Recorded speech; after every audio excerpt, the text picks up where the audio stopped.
The Trudeau government, beyond parody at this point, is taxing the importation of medical equipment. Yes, you heard that right. N95 masks that were coming into Canada are being taxed by the Trudeau government. And on top of that, they're requiring that you have a license to import this. The Trudeau government is doing whatever they can to make a quick buck, even if it means risking the lives of essential workers and frontline workers. The unique situation that the world finds itself in right now cannot last forever. Much like after 9/11, when everyone referred to it as the era of post-9/11, we're going to be referring to this era as post-COVID. Once this all settles down and the economy starts reopening, the way people operate is going to fundamentally change, much like how airports were never the same after September 11th. Now, as businesses start rolling again, as people start getting back to the work floor, they're going to be taking precautions however they can, because we need to stop the resurgence of this virus. A second wave would be awful. Quarantining ourselves for another 2 months later on in the year would be devastating again to the Canadian and global economy. So the first thing that business owners are doing, the first thing that they're looking at, is to import equipment so that they can keep their employees safe, especially when they're working in close quarters. The first thing they're looking at, on top of hand sanitizer, is N95 masks.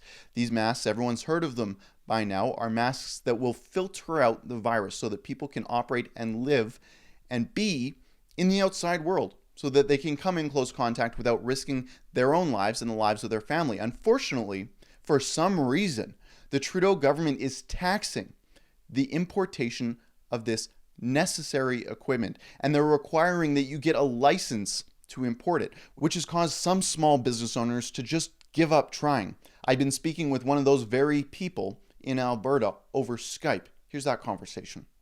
We had some friends that were trying to get some. They have some small businesses, and they wanted stuff to protect their employees and protect their customers.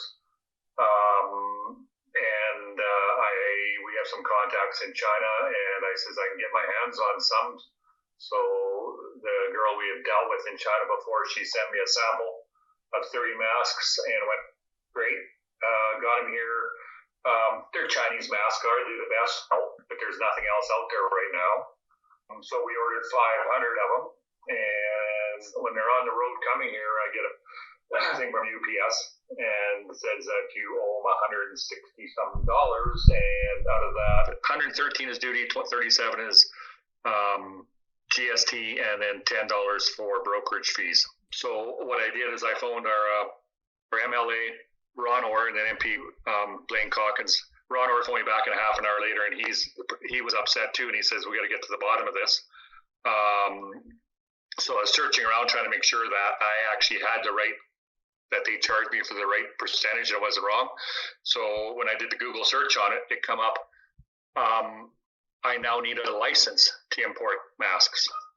I cannot do it. And the license is a 14-page piece of paper that you have to fill out. And they said it will take 120 days to get a license to import masks from now on. That started April 1st. I don't know why they let mine in. When we ordered these, there was nothing you could buy privately at all, even through Amazon or anything like that. So I think it's control freak. I don't know, ignorance. They're worried about the frontline workers, which we all 100% agree on. We have that has to get looked after first. But they shouldn't be upset that the private guys going out and getting masks and maybe offering to some of the front end workers too. I know they want to control the quality of stuff coming in, and I do agree with that.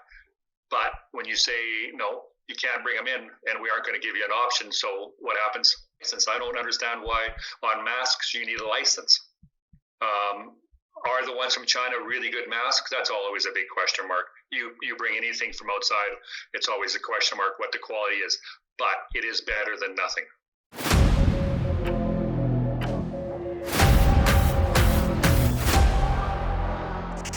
Thanks for checking out our coverage here at Rebel News. Be sure to like and subscribe to us on YouTube. And if you haven't, and this is very important, ring the bell. Click the little bell at the bottom of this video. If you do that, YouTube won't be able to redirect traffic to mainstream media sites. You'll get notified when the news is happening.